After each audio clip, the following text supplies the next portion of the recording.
Hi, and welcome to PySimpleGUI, The Naked Truth, Lesson 1. It's 2019. I'm going to discuss PySimpleGUI in a macro way and a micro way, and kind of get through some of the philosophical questions and some of the factual architectural questions.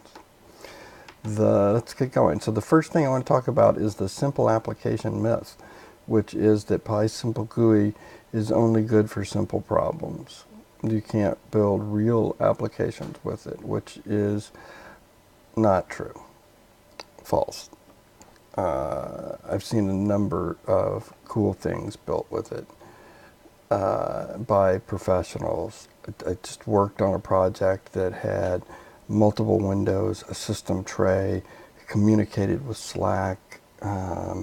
It was like a messaging app, and multi-user was deployed using an exe. It was a mixture of tkinter and WxPython, believe it or not, and all using PySimpleGUI.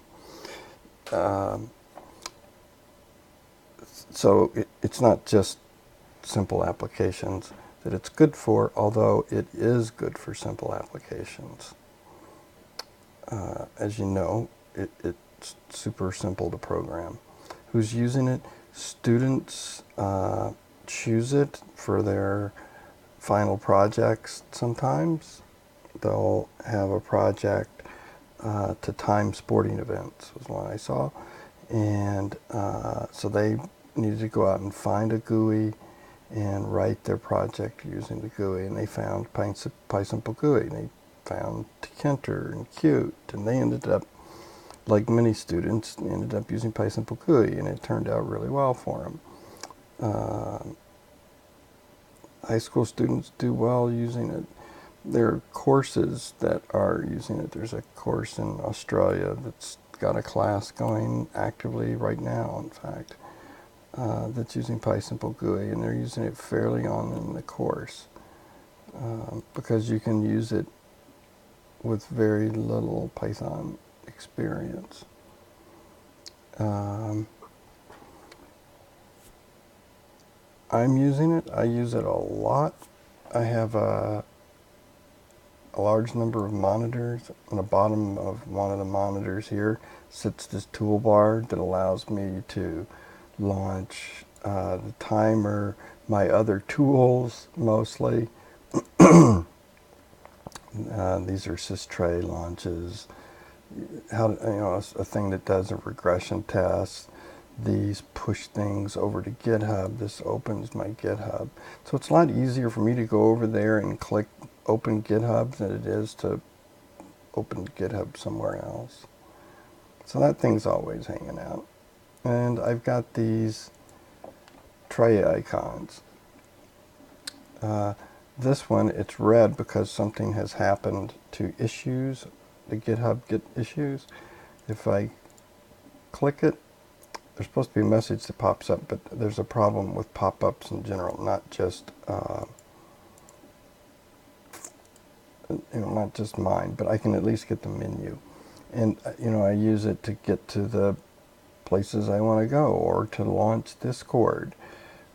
It's not just GitHub things like the announcements and stuff and pull requests, but I can launch anything out of this.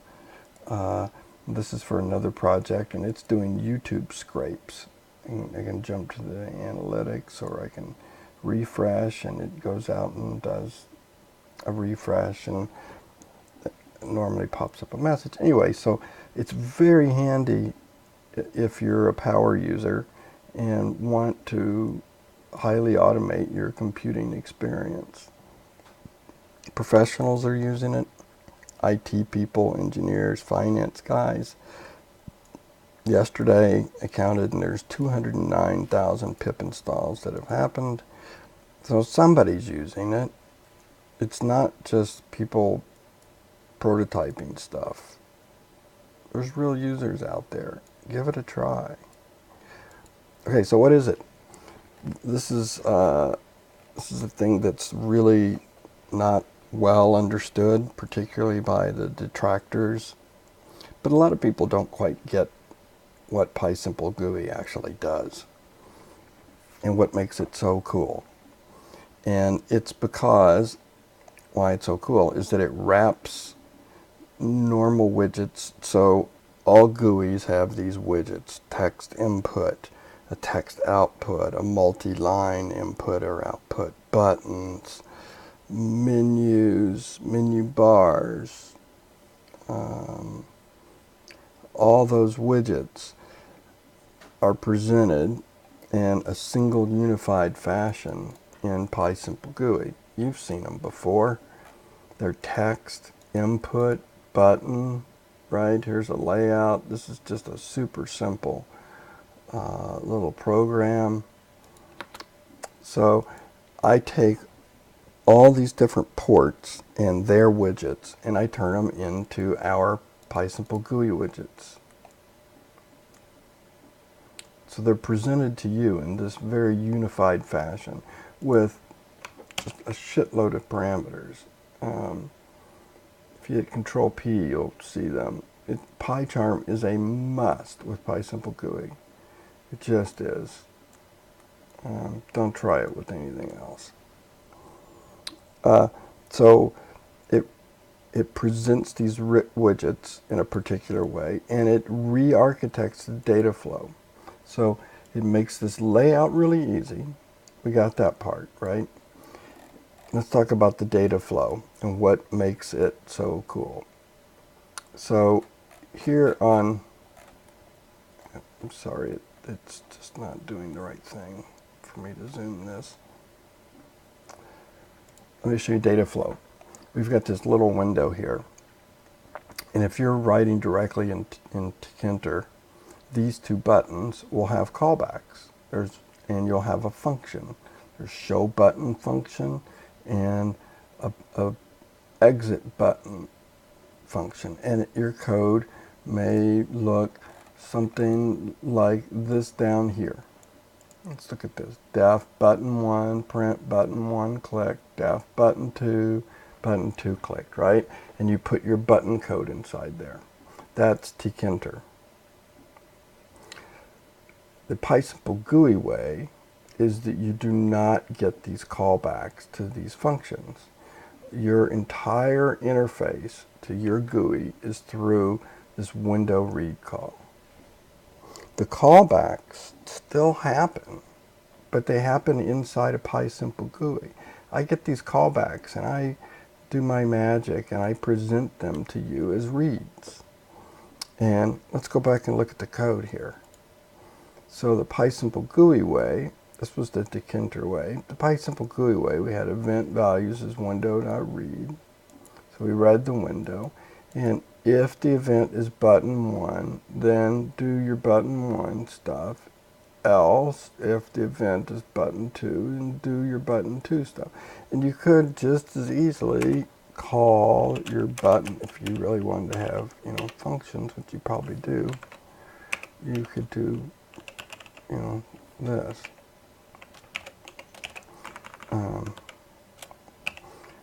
And my argument for simplicity is that this second model, the second architecture, is easier for beginners. I think it's just easier. I don't find callbacks particularly fun to program. I like to be able to do if it's a button 1 click, else if it's a button 2 click. I don't know. It's just my preference. So that's how it works. And the other GUIs, it's not just tkinter that does this. It's Qt, it's WxPython, it's Remi, it's all of them. They all do this event-driven stuff. And I fix them all up to where they all come back through this nice window.read call. So let's talk about multi-GUIs.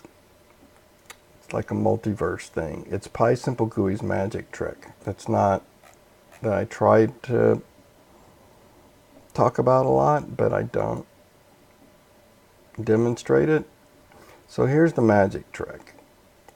You're running this window here in tkinter, and let's say that you needed to add a system tray feature to your project. Now you could run system tray separately, but to port this window to run it on WX, you change this import and you run it now, and this is running on WxPython, and I can say test and it shows the stuff here, and I do the same thing here. If I say test, it shows it there, right? That's what this program does. The program displays the characters that you type in when you press the button show. See, if event is show, put the input characters into the output field.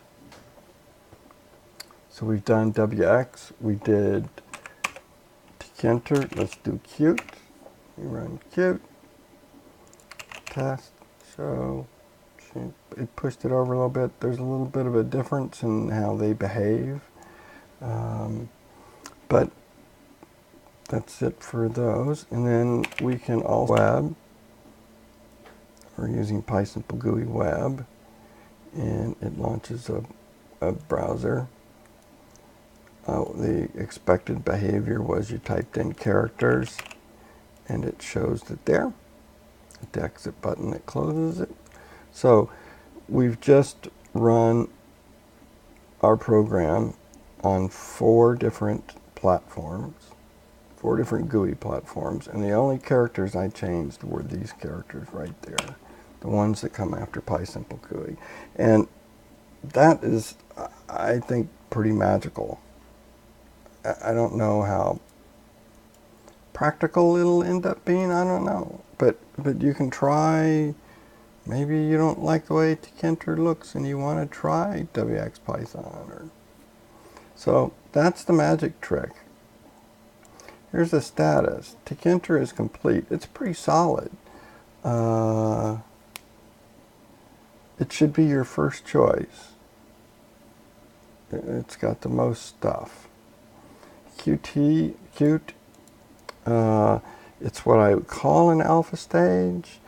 It's still got a lot more implementation yet to do, though. Not all of the features are fully fleshed out, but all of the widgets are done. It's just not to tkinter level of completeness. WxPython got started.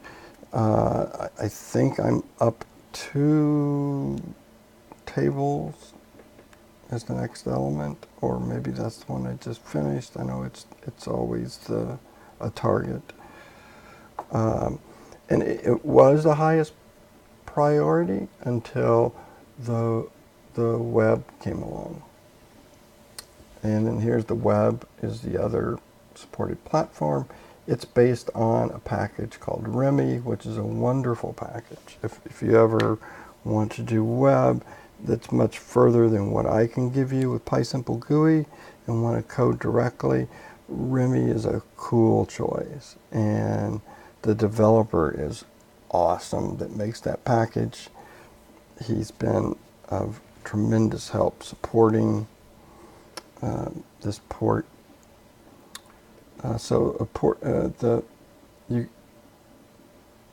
one of the things that you can do is mix platforms. You can run these 4 different platforms at the same time. Now, you could do that probably without PySimpleGUI, but it's real simple.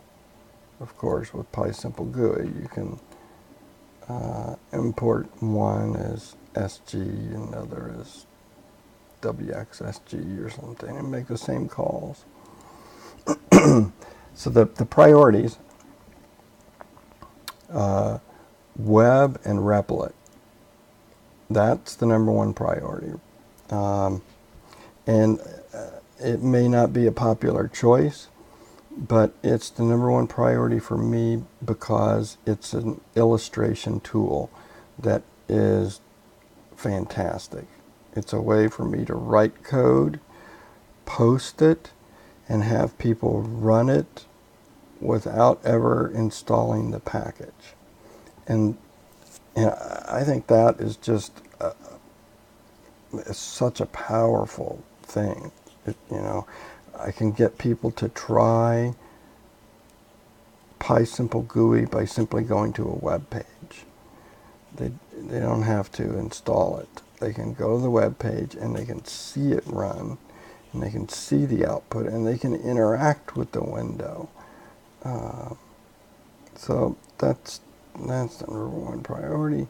WxPython took the second seat when it got bumped down. Qt, tkinter. I'm still doing new features for tkinter and Qt and stuff. It's not like I stopped development. It's just those are the priorities, generally speaking. There's something else I wanted to show. Oh, yeah. So the last thing I wanted to show you was how much PySimpleGUI code is just like the code that you write. And this is sort of in response to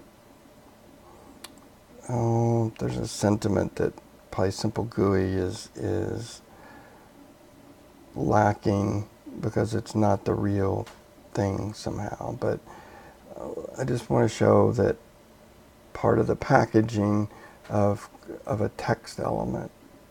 So we had said there's a unified API and there's a text element, right? And I have the 4 ports, 4 PySimpleGUI things here for us to look at. So let's look at the tkinter one. When you write a text element, I eventually create a label. That's what it's called that's what the widget is called in tkinter. And I call on your behalf all kinds of stuff to set the background color, the text color, whether or not it's invisible, if there's a button that you can click. There's just the basics of everything that deals with one of these text widgets. And these calls are no different than the calls you would be making if you were writing a label. Let's look at Qt. So a text element in Qt is called QLabel. How unique of them. And so again, it's a widget you would call. You would set these same sort of things. You would do style sheets to put the color together, and I don't know, do the relief that you can set, and tooltips and all that crap. It's the same code. Let's look at the web. Now the web's a lot shorter. I'm learning. I use things like subroutines to set the font and color, or functions, subroutines. Oh my God. Okay, so I also use type hinting every now and then. I don't know if this is ever a normal practice, but I sure like it to be able to get me type hints. It turns my element variable into a class type element so that when I look, I can see all of the different properties and methods of the text element, text class. If I didn't have this on there, it wouldn't give me all of those cool possibilities. Anyway, for the web, Remi, they happen to call the text thing a label too. And finally, WxPython, let's see what they call it. They call it static text. Oh my God. Someone used a descriptive thing to name a label. And I call the same kind of stuff. I set tooltips, I hide them. If you want them hidden, I set the foreground color. It's the same stuff. It's the same code you would write. The exact same code. Now, are there limitations? Sure. Do I cover every possible tweaky thing that you could do to a label widget? No. But most of you don't need it. And gosh, there's a lot of parameters. These are the parameters for a text element. There's an awful lot of them that you can set. So I think it solves the 90% problem. All right, I think that's enough of this lesson. I don't know if it was a lesson or a rant. I'll let you be the judge, but I wanted to get some facts out there, and just in case you're wondering. And I also want to thank the people who thank me.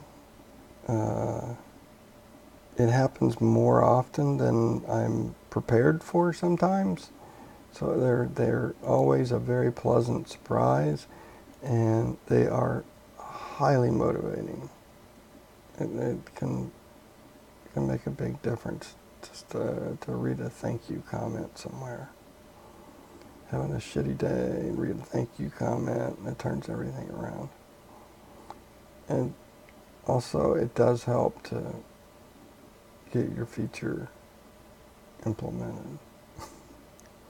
Just keep that in mind in the future. Thank you for watching.